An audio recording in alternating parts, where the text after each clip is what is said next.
Shalom, selamat pagi Sobat Maestro yang dikasihi Tuhan. Segera kita akan mendengar program rohani Immanuel Sumber Shalom dari GGP Shalom Bandung. Inilah seri yang selanjutnya. Immanuel datang memberikan dan meneruskan Shalom. Dengarkan dan terima firman Tuhan sebagai pegangan hidup hari ini. Selamat menikmati. Shalom, selamat pagi Sobat Maestro. Kita bersyukur kita boleh bertemu kembali dan kita boleh mendengar firman Tuhan sebelum kita melangkah masuk pada hari yang baru ini. Mari kita berdoa. Terima kasih Maha Besar Bapa yang di surga, penyertaan Tuhan semalam sehingga pagi ini kami boleh bangun lagi dan boleh bersiap untuk berkarya, dan terima kasih ada kesempatan buat mendengar firman Tuhan. Mari Tuhan rendahkan hati kami, sederhanakan iman kami, arahkan kami dengan firman Tuhan dalam nama Tuhan Yesus Kristus. Haleluya, amin. Shalom Bapak Ibu Saudara yang kekasih dalam Tuhan. Hari ini bersyukur kepada Tuhan karena masih boleh menikmati kebaikan dan anugerah kasih dan kuasa mujizat Allah. Hari ini kita bersyukur masih ada kesempatan untuk kita bisa ibadah bersama dan masih ada firman Tuhan yang boleh kita dengar bersama-sama. Sebelum lebih lanjut, saya mengajak kita untuk berdoa bersama-sama. Mari kita tunduk kepala, kita berdoa.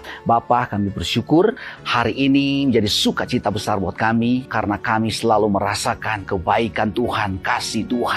Kami selalu merasakan kuasa mujizat dalam setiap hidup kami. Kami mau menikmati indahnya bersama Tuhan, belajar kebenaran firman Tuhan. Berkati setiap kami. Dalam nama Yesus Tuhan kami berdoa. Haleluya. Semua yang percaya katakan amin. Baiklah Bapak Ibu yang dikasih oleh Tuhan, saya ingin menyampaikan kebenaran-kebenaran firman Tuhan hari ini. Satu tema, satu topik yang kita akan bahas bersama-sama adalah bicara tentang hikmat iman. Bicara tentang hikmat iman. Mungkin ada banyak orang kadang berpikir apa itu hikmat iman. Kita tidak hanya sekedar punya hikmat, tapi kita juga harus memiliki iman. Tidak hanya iman, tapi juga hikmatnya. Dua hal ini harus berjalan selaras. Dua hal ini harus berjalan seimbang. Akan menjadi satu kekeliruan besar kalau hanya orang mengandalkan hikmatnya saja. Andalkan hikmat saja tanpa iman. Orang yang hanya berhikmat tanpa iman, itu adalah orang yang hanya sekedar memahami saja, memikirkan, tapi tidak ada tindakan. Kalau orang yang hanya sekedar beriman saja tapi tidak punya hikmat, itu juga satu kekeliruan Satu kekeliruan besar. Karena apa yang kita yakini pada saat kita tidak pertimbangkan dengan baik akan fatal Keputusan kita bukan hanya keputusan, tapi perjalanan hidup kita ke depan. Dua hal ini harus kita butuhkan. Itu sebabnya hari ini kita mau belajar bersama-sama Apa saja atau segala hal yang kita temui dalam hidup ini, saya harus katakan sekali lagi, semua itu sebenarnya memberi pengertian. Maksud saya adalah kita membutuhkan hikmat untuk mempertimbangkan sebelum kita bertindak lebih jauh, sebelum kita meyakini sesuatu, sebelum kita mengimani. Ada iman yang membuat kita untuk mengerti, mempertimbangkan hal-hal itu. Dan hari ini kita sangat bersyukur kepada Tuhan karena Tuhan sudah melengkapi kita sebagai manusia ciptaan Tuhan yang sangat berbeda dengan ciptaan-ciptaan Tuhan yang lain. Karena manusia diberikan akal budi, diberikan pengetahuan, diberikan kecerdasan, diberikan kita kemampuan untuk menimbang hal baik atau tidak. Kemampuan bukan saja untuk mempertimbangkan hal-hal buruk atau tidak, tetapi kemampuan untuk berkomunikasi dengan sesama kita dan juga berkomunikasi dengan Tuhan. Dan hal ini yang kita perlu syukuri. Nah, itu sebabnya hari ini ada beberapa hal yang kita akan lihat betapa pentingnya hikmat iman itu dalam perjalanan iman, dalam perjalanan hidup kekristenan kita. Saya baca dulu satu bagian firman Tuhan yang saya berharap ini boleh mengantarkan kita untuk boleh memahami tentang kebenaran firman Tuhan itu sendiri yang kita akan bahas bersama-sama. Injil Lukas pasal 1, satu ayat saja saya ambil, ayat 17.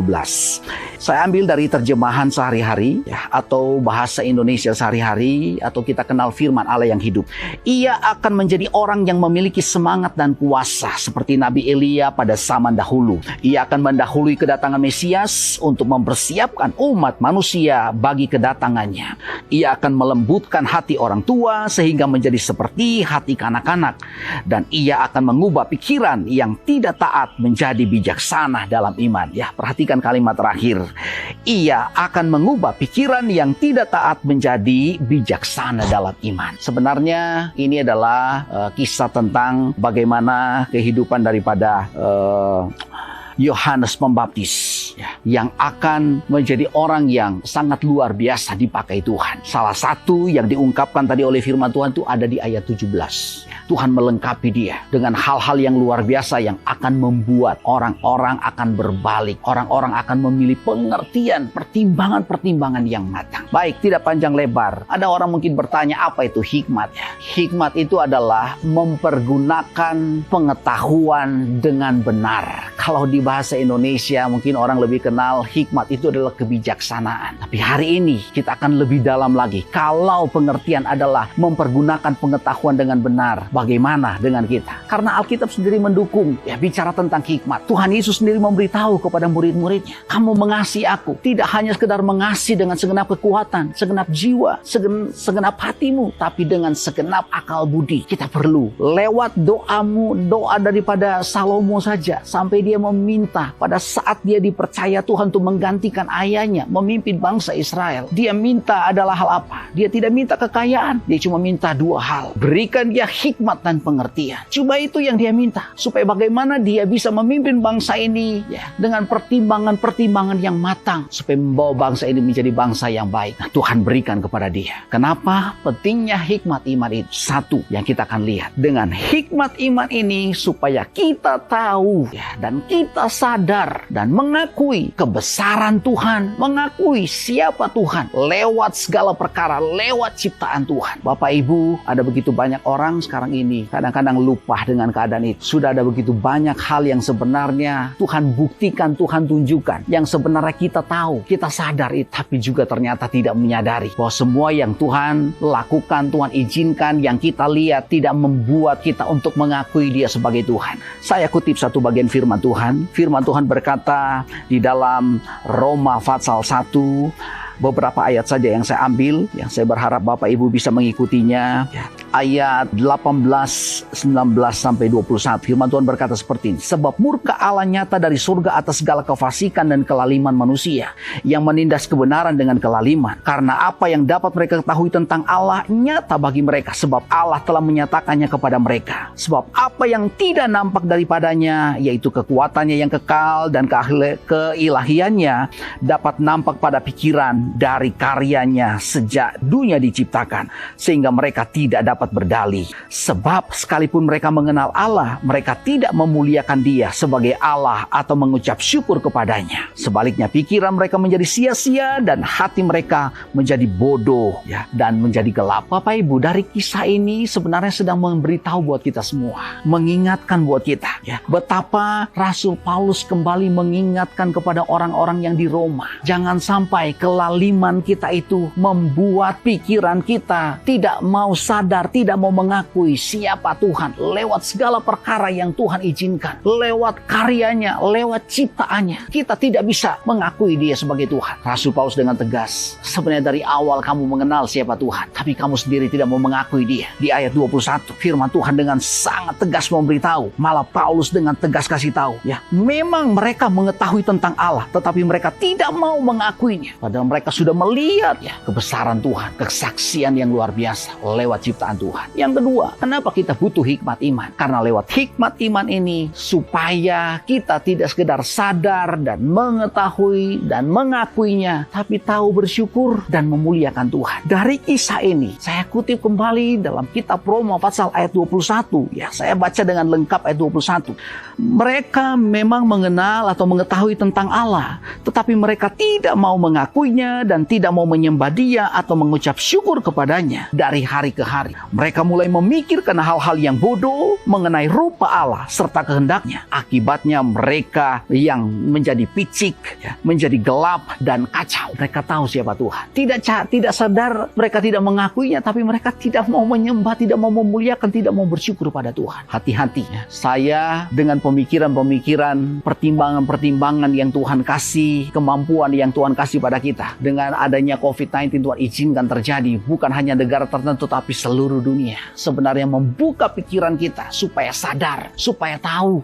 Bukan sekedar kita tahu bahwa ada Tuhan, tapi tahu bersyukur kepada Tuhan. Kalau kita masih bisa diberi sehat, diberi kuat, dipelihara Tuhan, syukuri segala-galanya. Semua karena Tuhan. Saya bersyukur ada seorang public figure, artis yang cukup terkenal, Bapak Deddy Corbuzier, memberi satu kisah, kesaksian, saya katakan sekali lagi, buat kita semua supaya membuka pikiran kita. Saya singkat saja mengutip, dia sampai kecewa kecewa ya pada saat dia harus terpapar COVID-19. Padahal dia sangat mungkin mengandalkan bahwa dia punya tubuh ya. Dia begitu disiplin menjaga kesehatannya, disiplin menjaga makannya. Dia pikir kalaupun terpapar ya mungkin juga tidak akan masalah. Sebentar juga sembuh. Tapi lewat kisah dia memberitahu dia terlalu sombong dengan keadaan dia. Ya, ini perkataan dia. Sampai dia kecewa pada saat dia terpapar COVID, dia sebenarnya sudah masuk kepada satu level yang membawa dia kepada kematian. Ada istilah yang dokter katakan badai sitokin. Dia sudah berpikir,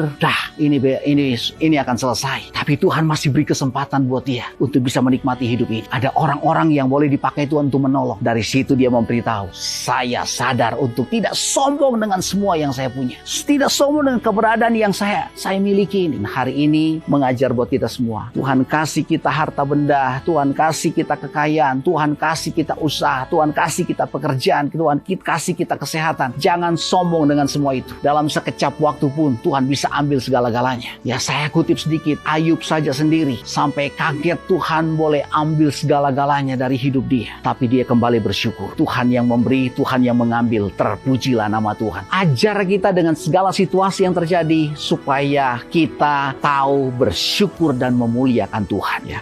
Saya kutip lagi satu bagian firman Tuhan di dalam Roma pasal 1 ayat 22. Dia katakan seperti ini. Dengan mengaku bijaksana, mereka merasa penuh hikmat tetapi ternyata mereka bodoh. Sebenarnya orang-orang ini sudah diberikan oleh Tuhan pengertian. Ada akal budi tapi tidak dipergunakan dengan benar pengetahuan itu. Mereka malah menjadi bodoh. Mereka merasa mereka punya hikmat tapi sebenarnya mereka bodoh. Nah, hari ini mengingatkan buat kita semua, hati-hati ya. Jangan sok pinter. Belum tentu, tapi hikmat itu tidak muncul dari orang berkata mungkin pendidikan tinggi. Ada banyak orang yang berpendidikan tinggi tapi tidak punya hikmat yang baik. Mungkin ada orang bilang, karena dia punya pengalaman kerja yang banyak. Tidak semua orang yang punya pengalaman juga bisa berhikmat dengan baik. Ada mungkin orang berpikir, kalau mungkin usia semakin lanjut, orang-orang yang udah usia lanjut, orang tua, mereka juga punya hikmat. Tidak semua orang yang usia lanjut, yang orang tua juga punya hikmat. Malah mereka penuh dengan segala keputusan yang kontroversi. Hari ini mengajar buat kita supaya tahu bersyukur. Apalagi lewat kisah yang diungkapkan oleh Rasul Paulus. Saya kutip dari Kisah pasal 17. Firman Tuhan menegaskan buat kita semua supaya kita jangan sampai dengan keberadaan hidup kita itu lupa kepada siapa pencipta kita. Rasul Paulus mengingatkan bukan saja kepada orang yang di Roma, tetapi orang-orang juga yang diungkapkan oleh Rasul Paulus yang ada di Athena. Pada waktu dia masuk di Athena, dia memberitahu hikmat itu supaya menuntun kita tahu siapa sang pencipta kita, siapa juru selamat kita. Dan Rasul Paulus memberitahu itu kepada orang-orang yang di Athena. Pada waktu dia ada di Areopagus, dibawa ke Areopagus, dia khotbah dan kasih tahu pada orang di sana. Saya berjalan di kota, kamu melihat kamu begitu beragama, tapi sebenarnya kamu sedang membuat patung, membuat Allah yang kamu tidak kenal. Tapi sekarang saya mau kasih tahu, Allah yang kamu sembah, yang kamu tidak kenal itu, dialah yang sebenarnya menjadi Tuhan dan juru selamat bagimu. Singkatnya saya kasih tahu, dialah Yesus Tuhan, juru selamat, penciptamu. Saya kutip satu ayat saja, Kisah 17 satu bagian firman Tuhan yang saya kira ini penting. Bapak Ibu, saya mohon maaf kalau mungkin sedikit terlambat, saya akan baca Kisah pasal 17 ayat 22 dan seterusnya. Satu hal yang menarik yang saya kutip dari firman Tuhan. Pada waktu Paulus ada di Areopagus, Allah yang telah menjadikan bumi dan segala isinya, Ia yang adalah Tuhan atas langit dan bumi, tidak diam dalam kuil-kuil buatan manusia. Ayat 24. Sekarang ayat 25. Dan juga tidak dilayani oleh tangan manusia, seolah-olah Ia kekurangan apa-apa, karena Dialah yang memberikan hidup dan nafas dan segala sesuatu kepada semua orang. Ayat yang terakhir, ayat 26. Ayat 27. Supaya mereka mencari Dia dan mudah-mudahan menjamah dan menemukan Dia, walaupun Ia tidak jauh dari kita masing-masing. 28. Sebab di dalam Dia kita hidup, kita bergerak, kita ada. Seperti yang telah juga dikatakan oleh pujangga-pujangga. Dari Paulus memberi satu kutipan yang luar biasa, khotbah yang sangat luar biasa, menyadarkan supaya mereka menemukan jalan keselamatan dan terima Dia sebagai Tuhan dan Juru Selamat. Lewat hikmat iman sebenarnya sedang membawa kita supaya apa? Kita kembali kembali kepada iman yang sederhana. Banyak orang mungkin berkata, kenapa perlu iman yang sederhana? Bukannya iman itu harus terus bertambah, harus kuatnya. Iman yang sederhana itu adalah iman yang tidak neko-neko, saudara. Ada begitu banyak orang yang berkata iman saya besar, tapi sebenarnya dalam perjalanan hidup dia kadang-kadang penuh dengan kontroversi. Ya, ada banyak membingungkan. Dia belajar firman Tuhan dari versi ini. Ya, mungkin lulusan teologi bukan hanya S1 saja, S2 sampai mungkin SS dan segala macam. Sulit untuk dipahami. Hari ini saya berharap lewat hikmat yang Tuhan kasih pada kita kembali kepada iman yang sederhana untuk betul-betul bisa mengakui siapa Allah yang sesungguhnya. Satu kutipan yang mungkin saya perlu ungkapkan di sini, lewat iman yang sederhana dapat menerima setiap firman Tuhan sebagai kebenaran yang tak perlu diragukan lagi. Dapat menerima setiap kebenaran firman Tuhan bahwa Tuhan yang menjadikan langit dan bumi telah menyatakan diri dalam 3 pernyataan diri yang ajaib yang kita kenal dengan namanya Tritunggal. Saya berharap ini bisa betul-betul membuat kita bisa mengerti dengan secara sederhana, tidak terlalu banyak dipusingkan dengan hikmat iman. Tidak hanya itu saja, supaya betul-betul kita dapat mempersembahkan seluruh hidup kita ini sepenuhnya bagi Tuhan. Pelayanan seumur hidup memang tidak mudah. Orang hanya berpikir yang penting saya sudah selamat, yang penting saya sudah punya Yesus, yang penting hidup saya adalah orang yang bergereja, orang beragama. Hari ini kembali lagi menantang buat kita semua. Hikmat iman akan mengantar kita, akan membawa kita untuk betul-betul sadar. Kita jangan sekedar jadi orang yang sekedar percaya hidup dalam Tuhan, tapi persembahkanlah hidupmu seumur hidup sebagai satu pelayanan bagi Tuhan seumur hidupnya. Saya suka dengan pujian dari kata-kata pujian ini, dan saya kira saya tidak usah nyanyikan di tempat ini, tapi saya percaya saudara-saudara juga tahu ya. Pakailah hidupku sebagai alatmu seumur hidupku. Hikmat iman membawa kita untuk apa? Supaya kita akan selalu bersuka cita dalam segala situasi. Mungkin ada orang berpikir begini, susah begini dengan adanya COVID-19, dampaknya luar biasa. Jangankan untuk hidup, bagaimana supaya kita bisa nyamain orang lain, untuk makan saja sudah susah. Ada banyak hal mungkin akan berpikir seperti, Bapak mau suruh saya bersuka cita dengan kondisi seperti ini. Sekali lagi, justru karena kita dilengkapi oleh akal budi, dilengkapi dengan akal budi, dilengkapi dengan pengertian, pertimbangan yang matang, kemampuan, harusnya kita pakai pengetahuan itu dengan benar. Kita tidak terjebak ya. Banyak orang dengan dampak seperti ini kadang-kadang mengambil keputusan. Orang pakai istilah, pikirannya jadi pendek. Saya agak takut saudara melihat ada orang-orang yang sampai harus mengambil keputusan-keputusan yang sedikit mengecewakan dengan kondisi yang mungkin tidak seperti normal lagi yang dia jalani. Ujung-ujungnya kalau nggak rel kereta api, obat-obat terlarang, mungkin gedung-gedung berlantai tinggi. Untuk apa? Mengakhiri hidup. Hari ini hikmat iman memberi pengertian buat kita. Apa yang sedang kita jalani, saya percaya kalau itu seizin Tuhan, Tuhan pasti punya rencana yang terbaik. Saya kutip kembali lagi, Rasul Paulus bukan orang yang luar biasa, bukan orang yang mungkin berbeda dengan kita secara fisik. Sama, dia juga punya masalah. Tapi kenapa dia bisa sarankan kembali? Padahal pada waktu dia mengungkapkan ini, dia sedang ada di penjara. Bersukacitalah senantiasa. Sekali lagi katakan bersukacita, karena dia tahu ada sesuatu pertimbangan yang lebih matang di situ, jauh lebih daripada penderitaan yang dialami. Mampukah kita mau berkata seperti ini? Jangan sampai hal ini hanya terjadi pada situasi-situasi tertentu saja. Saya berharap dengan kondisi sekarang yang sedang kita hadapi menjadi satu pelajaran penting. Jangan hanya bersukacita pada engkau pada saat engkau punya berkat, tapi bersukacita karena engkau masih punya sumber berkat yang luar biasa buat kita. Selalu pelihara, selalu jadi berkat buat kita semua. Hari ini juga kita mau belajar bersama dengan hikmat iman.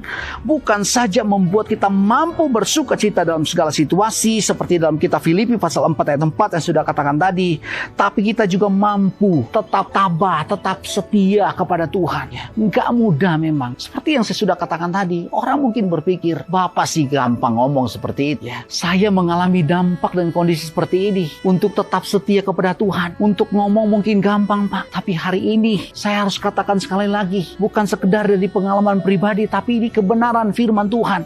Kalau kita punya hikmat iman, iman, kita akan mampu tetap tabah, tetap setia untuk jalani hidup ini. Kalau kita mungkin balik dari kesaksian-kesaksian tokoh-tokoh Alkitab dari kebenaran firman Tuhan, mereka kasih kesaksian. Kenapa kita harus betul-betul tidak hanya bersukacita, bersyukur, tapi kuat tabah? Karena mereka sendiri mengalaminya. Pada saat mereka mengalami, mereka mampu lewati karena mereka punya kesaksian yang hidup. Ada Tuhan yang memberi kemampuan. Hikmat iman inilah yang mereka pakai, pengetahuan dengan benar untuk memikirkan di balik segala apa yang sedang terjadi, Tuhan punya segala rencana yang baik. Apalagi yang kita bisa lihat, hikmat iman akan membawa kita supaya betul-betul kita akan mengerti dan sadar bahwa Allah sangat mengasihi kita. Bukan saja mengasihi, tapi Allah ada di pihak kita. Ini dipikirkan, dipertimbangkan baik-baik. Kalau kita memang dikasih akal budi, dikasih pengertian untuk punya kemampuan menimbang, punya kemampuan untuk memahami, kenapa tidak pakai itu? Di tengah kondisi seperti ini mungkin kita merasa, wow, jadi orang Kristen ternyata tidak gampang, tidak mudah, banyak tekanan, tidak bebas. Sekali lagi, bagi saya sebagai hamba Tuhan hanya menyampaikan kebenaran firman Tuhan. Apa yang disampaikan oleh firman Tuhan itu adalah ya dan amin. Di tengah situasi, kondisi di mana engkau mungkin berada, ya, engkau tinggal, engkau berdomisili, kadang-kadang mengalami tekanan. Sekali lagi, ini bukan perkataan saya, tapi perkataan firman Tuhan, bahwa Allah ada di pihak kita. Allah mengasihi kita.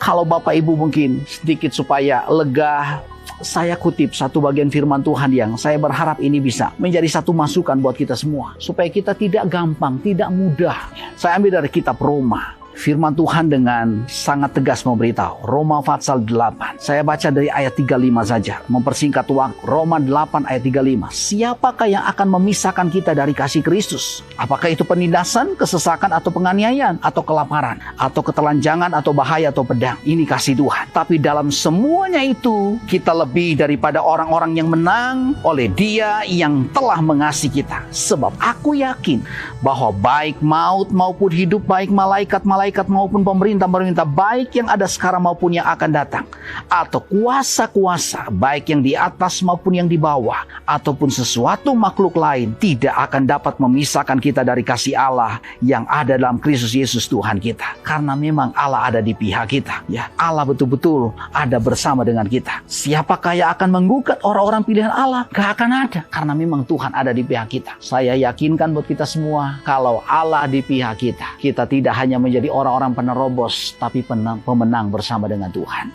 Apalagi yang bisa betul-betul menjadi hal penting. Kenapa hikmat iman ini betul-betul harus hadir dalam hidup kita, harus selaras berjalan, ya. Saya akan sampaikan sekali lagi, supaya kita mampu memilih yang tepatnya. Ini poin terakhir yang saya sampaikan, supaya kita mampu memilih yang tepat, yang benar, yang bermanfaat, bukan saja untuk hidup sekarang, tapi untuk hidup yang akan datang. Saudara-saudara, saya sangat bersyukur. Ada satu artikel yang saya baca, saya dapat berkat yang luar biasa. Sebenarnya disadari atau tidak, hidup kita sebenarnya selalu ada dalam persimpangan. Saya waktu memikirkan ini, kata-kata ini saya bilang, benar juga. Disadari atau tidak, hidup kita sedang ada dalam persimpangan. Maksudnya, kita ada dalam pilihan. Mau pilih yang mana? Mau benar atau salah? Kita mau jalan atau berhenti? Mau lari atau tidak? Saudara suka atau tidak? Saudara mau ke kanan atau ke kiri? Itu pilihan. Istilah yang dipakai, kita sedang ada dalam persimpangan. Sebenarnya sedang memberitahu bahwa disinilah kita membutuhkan hikmat untuk mempertimbangkan sebelum kita memutuskan sesuatu. Saya tidak mau, jangan sampai pada waktu kita bertindak, pada waktu kita menjalani apa yang sudah kita putuskan, jangan sampai keliru. Itu sebabnya pertimbangkan dulu matang-matang, kita pakai hikmat kita, kemudian kita mengimani dan bertindak apa yang sudah kita yakini bersama, apa yang sudah kita putuskan. Saya berharap beberapa hal ini boleh menjadi berkat buat kita. Saya ingin ingatkan sekali lagi sebagai penutup, iman dan hikmat dimiliki dan harus dimiliki dan harus berjalan selaras dan seimbang, ya. Kenapa? Karena ada 4 tipe orang dalam kehidupan dia sebagai manusia. Ada yang beriman tapi tidak berhikmat, ada yang berhikmat tapi tidak beriman, ada yang tidak berhikmat dan tidak beriman juga. Tapi keempat ini yang bagus, ada yang berhikmat dan juga sekaligus beriman. Sulit memang, tapi itu perlu buat kita. Saya berharap beberapa hal ini boleh menjadi berkat buat kita semua, bahwa berkat yang indah buat kita semua, supaya perjalanan hidup, kehidupan rohani kita, kekristenan kita, kehidupan rohani kita tidak salah kaprah. Hikmat iman itu penting dalam hidup kita. Tuhan Yesus memberkati buat kita semua. Amin. Mari kita berdoa. Terima kasih Maha Besar Bapa yang di surga. Tuhan telah berbicara, Tuhan telah berfirman. Biarlah Tuhan juga yang menyempurnakan, meneguhkan dan membenarkan setiap firman yang telah kami dengar pada pagi hari ini. Dan Tuhan sendiri juga yang memimpin kami dalam seluruh kegiatan kami pada hari ini. Tuhan memberkati semua yang telah mendengar pada pagi hari ini. Yang sakit Tuhan sembuhkan, yang lemah Tuhan kuatkan, yang ragu-ragu Tuhan mantapkan. Ada masalah-masalah dalam rumah tangga, dalam usaha dan pekerjaan, Tuhan pimpin keluar yang satu kemenangan. Tuhan memberkati juga Radio Maestro dengan segala pergumulannya, sehingga melalui radio ini nama Tuhan boleh dipermuliakan. Dalam nama Tuhan Yesus Kristus. Haleluya. Amin. Kita telah mendengarkan firman Tuhan yang berkuasa, meneguhkan, menyegarkan, bahkan memulihkan kita. Kalau saudara ingin pelayanan konsultasi lebih lanjut, saudara bisa menghubungi GGP Shalom, Jalan Semar nomor 36 Bandung, telepon 6012-604. Saudara-saudara yang belum mengambil keputusan di mana saudara akan hidup berjemaat, saudara dan keluarga bisa berbakti bersama kami pada hari Minggu, jam 7, jam 9 pagi, dan setengah 5 sore. Kami mengundang dan menanti saudara sampai bertemu kembali pada waktu dan gelombang yang sama. Tuhan memberkati.